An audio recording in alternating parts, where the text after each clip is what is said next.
ہم آپ کو بتاتے آئے ہیں کہ پاکستان کے معاشی حالات ہر گزرتے دن کے ساتھ زیادہ پیچیدہ ہوتے چلے جا رہے ہیں، مگر الزامات لگائے گئے، حتیٰ کہ ہمیں پروپیگنڈسٹ بھی قرار دیا گیا ہے۔ LNG کے حوالے سے بھی جو بری خبریں آنے والی ہیں، the winter is coming، سخت سردیاں جو آنے والی ہیں، بولیاں مل نہیں رہی پاکستان کو۔ اگر حکومت کو IMF سے قرض چاہیے تو پھر اسے اس کی 3 بڑی اہم اور سخت شرائط بھی پوری کرنی ہوں گی، اور ان شرائط کے مطابق حکومت کو قدرتی گیس پر دی جانے والی سبسڈی کو بند کرنا پڑے گا، جس کا بوجھ ظاہر عوام پر پڑے گا، اور اس کی قیمت کو بھی 35% تک بڑھانا ہوگا۔ ہم آپ کو بتاتے آئے ہیں کہ پاکستان کے معاشی حالات ہر گزرتے دن کے ساتھ زیادہ پیچیدہ ہوتے چلے جا رہے ہیں، مگر الزامات لگائے گئے، حتیٰ کہ ہمیں پروپیگنڈسٹ بھی قرار دیا گیا، الزام بھی یہ عائد کیے، مگر اب IMF نے world economic outlook report جاری کرتے ہوئے کہا ہے کہ رواں مالی سال پاکستان کی معاشی گروتھ 4%، مہنگائی کی شرح 8.5%، کرنٹ اکاؤنٹ خسارہ GDP کا 3.1% اور بے روزگاری کی شرح 5% رہنے کی توقع ہے، یعنی کہ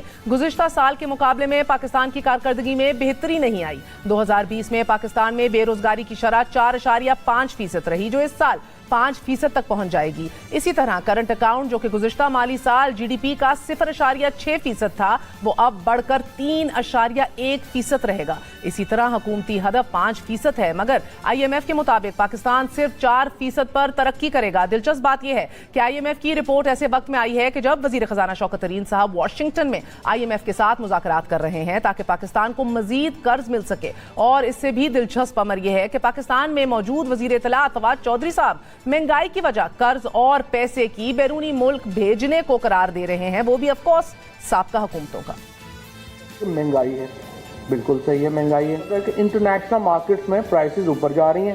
2008 سے لے کے 2018 تک ہم نے کتنا قرضہ لیا؟ 23,000 ارب روپے۔ وہ پیسہ ہے جو دبئی، لندن، امریکہ میں انفارچونیٹلی چلا گیا۔ اسی سال قائمہ کمیٹی برائے اقتصادی امور میں اقتصادی امور ڈویژن حکام نے بریفنگ دیتے ہوئے یہ بتایا کہ 2018 سے اب تک 3 برسوں میں $26 ارب کا اضافہ ہو چکا ہے۔ ہر سال قرض میں اضافے کے اعداد و شمار کے حوالے سے انہوں نے بتایا کہ جون 2018 میں پاکستان کا بیرونی قرضہ اور واجبات $96 ارب 6 کروڑ تھا، کہ جو جون 2019 میں بڑھ کر $100 ارب 25 کروڑ 60 لاکھ۔ اگلے سال جون 2020 میں $111 ارب 91 کروڑ 20 لاکھ پر پہنچا، اور جون 2021 میں $121 ارب 39 کروڑ 90 لاکھ پر پہنچ چکا ہے، اور اس کے بعد 31 جولائی 2021 میں $122 ارب 44 کروڑ 50 لاکھ تک پہنچ گیا ہے۔ ناظرین، قرضوں کے حوالے سے آج ہی federation of Pakistan chamber of commerce and industry نے بھی کہا ہے کہ قرضوں کی مس مینجمنٹ کی وجہ سے ملک کو 2500 ارب روپے کا نقصان ہوا ہے۔ اس پہ اور LNG کے حوالے سے بھی جو بری خبریں آنے والی ہیں، the winter is coming، سخت سردیاں جو آنے والی ہیں، بولیاں مل نہیں رہی پاکستان کو، مس مینجمنٹ ہو رہی ہے پورے سیکٹر میں، اربوں روپے کا نقصان ہو رہا ہے۔ بات کریں گے سابق وزیر خزانہ مفتاح اسماعیل صاحب سے۔ مفتاح، السلام علیکم، بہت بہت شکریہ ساتھ دینے کا۔ فرمائیے گا کہ یہ اسٹاک ایکسچینج میں مسلسل ہم مندی دیکھ رہے ہیں، ساتھ ہی روپیہ ڈی ویلیویٹ ہوتا چلا جا رہا ہے، بلند ترین سطح پر پہنچ گیا 171 سے بھی اوپر، کیوں ہو رہا ہے؟ یہ سیاسی انسرٹنٹی ہے، بے چینی ہے، بے یقینی ہے؟ جو امیجیٹلی جو پچھلے 2-3 دنوں سے جو ڈالر گر رہا ہے، ڈالر سے جو بڑھا 1-2 روپے، اور جو اسٹاک مارکیٹ خاص طور پہ گری ہے، شاید آج بھی 600 گری ہے، کل بھی 600-700 پوائنٹ گری ہے، یہ تو آئی تھنک پولیٹیکل انسرٹنٹی کی وجہ سے ہے، لیکن اسٹاک مارکیٹ ایک ڈاؤن ورڈ ٹرینڈ پہ کافی دنوں سے ہے، بیکاز جو گورنمنٹ ہے وہ ایک مسئلے میں پھنسی ہوئی ہے کہ اگر گروتھ کو کم نہیں کرتے تو انفلیشن بہت تیز ہو رہا ہے اور ڈالر ختم ہو جائیں گے، اور اگر ڈالر کو بڑھنے دیا جائے گا تو گروتھ ختم ہو جائے گی، انٹرسٹ ریٹ بڑھائے تو ایک یہ ہماری تاریخ میں کیش 22 پوزیشن ہے۔ لیکن مفتاح صاحب، IMF کے مطابق پاکستان کا GDP 2026 میں 5% تک جا کے پہنچے گا، and other current account deficit اور انمپلائمنٹ، بے روزگاری، مہنگائی کے جو انہوں نے فگرز دیے ہیں، are they alarming for you? یعنی کہ پچھلے سال سے بہتری تو آئی نہیں ہے۔ ان آل آنیسٹی IMF کہہ رہا ہے کہ 3.1%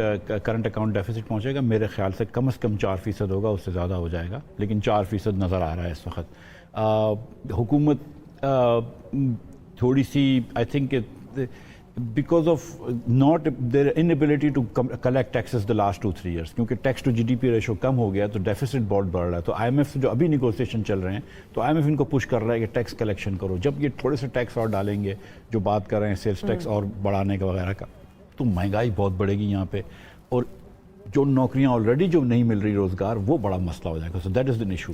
آپشن ہے. Does Shaukat Tareen have space to manoeuvre? Shaukat Tareen has to find space to maneuver. Number one, nobody says کہ آپ جو ہے وہ 100% بل کلیکشن نہ کریں, بل کلیکشن کو کم کر دیں. nobody says کہ آپ لائن لاسز کو بڑھنے دیں, ٹرانسمیشن ڈسٹریبیوشن لاسز کو نہ بڑھائیں. nobody says کہ آپ 100% ٹیرف بڑھا دیں لیکن پھر بھی سرکولر ڈیٹ بڑھ رہا ہو. nobody says کہ آپ میرٹ آرڈر کوئی قتل کر دیں اور آپ مہنگا فرنس آئل سے بجلی بنائیں, آپ ایل این جی وقت پہ نہ خریدیں. مگر یہ آپ جو ساری باتیں کر رہے ہیں اس سے تو ان کی نیگوشیشن کی گنجائش اور سپیس مجھے بڑی کم ہوتی دکھائی دیتی ہے. انہیں 6 وقت کا وقت مانگا تھا اور کہا تھا ہم ثابت کریں گے. But the numbers he is going in with are not good. Do you think ہم IMF پروگرام مکمل کر پائیں گے؟ دیکھیے میرے خیال سے جو آبجیکٹو ہونا چاہیے, جو آئی ایم ایف کا پروگرام یہ مان کے آئے تھے, جو حفیظ شیخ صاحب مان کے آئے تھے, وہ تو بہت پاکستان کے لیے مضر تھا. اور آپ نے دیکھا کہ 0.9% گروتھ, یعنی کہ 3.3% پر کیپیٹا ہم غریب ہو گئے. اب دنیا بدل گئی ہے کووڈ کے بعد. آئی ایم ایف نے آپ کو $4 ارب دیے ہیں کووڈ کے درمیان. آپ کو ویسٹ کنٹریز نے G20 نے $3 ارب کی ریلیف دی ہے, تو بہت ریلیف ملی ہے جس کی وجہ سے تھوڑے سے پیسے رکھے ہوئے ہیں. اب آپ کو ری نیگوشیٹ کرنا چاہیے آئی ایم ایف سے based on the ground realities of Pakistan. یہاں ان امپلائمنٹ بڑھ چکی ہے, انفلیشن بڑھ چکا ہے. فورس میجور یہ جو مطلب اگر کووڈ فورس میجور نہیں ہے تو پھر کیا ہے؟ پینڈیمک. ایبسولوٹلی. سو مجھے یاد ہے حفیظ شیخ سے ایک بریفنگ کے اندر میں نے سوال پوچھا تھی, سیڈ ہم اس لیول پہ ابھی نہیں آئے, numbers are still falling. Covid تو اب ہمارے یہاں الحمدللہ کم کیسز ہونا شروع ہو گئے ہیں. So I don't think strictly we might be considered for drastic kind of an emergency situation جو فورس میجور اپلائی کیا جائے. لیکن آپ کے پاس ان امپلائمنٹ ہے, آپ کے پاس تیزی سے انفلیشن بڑھ رہا ہے, آپ کے لوگ جو ہیں 40% لوگ ورلڈ بینک کہتی ہے کہ فوڈ انسیکیور ہیں, 1/3 لوگ جو ہیں وہ پاورٹی کے اندر ہیں, ایبجیکٹ پاورٹی میں ہیں. تو اس وقت آپ اس کو چھوڑ دیں ٹیکنیکل کے, آپ جا کے آئی ایم ایف کو تو کہہ سکتے ہیں نا کہ یار دیکھو ہمارے لوگ اس وقت غربت میں پھنسے ہوئے ہیں, ہم کو تھوڑا سا تو space. Realistically you been there. مجھے مختصراً فرمائے شوکت ترین صاحب, and he is a charismatic man, let's be honest, مگر مجھے بتائیے کہ وہ ریئلسٹکلی واپس کیا لے کر آئیں گے؟ دیکھیے میں یہ سمجھتا ہوں کہ مزید ٹیکس پاکستان کے اوپر نہیں لگانا چاہیے, ان کو جو لے کے آنا چاہیے. مگر ناگزیر لگ رہا ہے نا. لیکن نہیں, کچھ حکومت کی بیلٹ ٹائٹننگ لے کر آ جائیں نا, کچھ حکومت کی بیلٹ ٹائٹننگ لے کر آ جائیں. اپنے اخراجات میں کمی ہم مطلب اگر خدا نہ خواستہ پی ایس ڈی پی سے, کامیاب پاکستان سے کہاں سے نکالیں؟ کامیاب پاکستان سے, پی ایس ڈی پی سے, حکومت کے خرچے پہ. باقی تو فکس کاسٹ ہے نا سارے, دفاعی بھی جانے ہیں. دیکھیں نا خان صاحب آ کے بڑی باتیں کرتے تھے کہ یہ نواز شریف کے شاہی خرچے ہیں. تو نواز شریف کے شاہی خرچے میں نے مان لیے, تو پھر ان کے تو شاہی خرچے کم ہونے چاہیے تھے. گاڑیاں بیچی تھی, بھینس بیچے تھے, بیل بیچے تھے. ان کے دوروں کے اوپر بہت واضح طور پہ کمی ہے آپ لوگوں کے خرچوں سے. مگر that's not enough. Now we're talking peanuts in the larger scheme of things, sir. اخراجات کہاں کم کریں مجھے بتائیں. 1 ارب روپیہ تو وزیر پبلک سیکٹر انٹرپرائزز کی بلیڈنگ نہ آپ روک سکے نہ یہ لوگ روک سکے. ہر کوئی بلند بات دعوے کرتا ہے.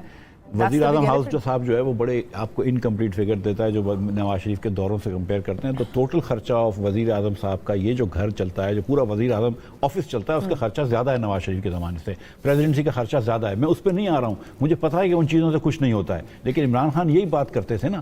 آپ مجھے بتائیں, خان صاحب تو خود یہ چیزیں فرماتے تھے کہ میں خرچے کم کر کے دکھاؤں گا, میں ٹیکس اکٹھا کر کے دکھاؤں گا. تو بھائی اتنا تو ٹیکس اکٹھا کر لو جتنا مفتاح اسماعیل چھوڑ کے گیا تھا. 11.6% تو لو جی ڈی پی کا ہدف. ہم تو کم ٹیکس ریٹ پہ زیادہ ٹیکس جمع کرتے تھے, یہ تو ٹیکس ریٹ بڑھا کے بھی ٹیکس نہیں جمع کر کے آتے. ہمارے ملک کے عوام کا اس وقت سب سے بڑا مسئلہ مہنگائی ہے, اور آئی ایم ایف نے پاکستان میں مہنگائی مزید بڑھنے کی پیشگوئی کر دی ہے. I M F world economic outlook report 2021 کے مطابق رواں مالی سال پاکستان کی معاشی ترقی کی شرح 4% تک رہنے کا امکان ہے, جبکہ بے روزگاری اور کرنٹ اکاؤنٹ خسارے اور مہنگائی میں مزید اضافے کا خدشہ ہے. اس رپورٹ کے مطابق پاکستان میں گزشتہ مالی سال بے روزگاری کی شرح 4.5% سے بڑھ کر 5% ہو گئی تھی, جس میں اس سال بہت ہی معمولی کمی ہوئی ہے اور 4.8% پر یہ آنے کا امکان ہے, جبکہ اس رواں مالی سال کے اختتام تک مہنگائی کی شرح مزید اضافے کے ساتھ 9.2% تک پہنچ سکتی ہے, اور ملک کا کرنٹ اکاؤنٹ خسارہ -3.1% تک ہونے کا امکان ہے. تو اب وزیر خزانہ شوکت ترین اس وقت آئی ایم ایف سے مذاکرات کے لیے امریکہ میں موجود ہیں, جہاں پر وہ آئی ایم ایف سے $6 ارب کے پروگرام کی $1 ارب کی قسط کے حوالے سے بات چیت کر رہے ہیں. لیکن اگر حکومت کو آئی ایم ایف سے قرض چاہیے تو پھر اسے اس کی 3 بڑی اہم اور سخت شرائط بھی پوری کرنی ہوں گی, اور ان شرائط کے مطابق حکومت کو قدرتی گیس پر دی جانے والی سبسڈی کو بند کرنا پڑے گا, جس کا بوجھ ظاہر عوام پر پڑے گا, اور اس کی قیمت کو بھی 35% تک بڑھانا ہوگا.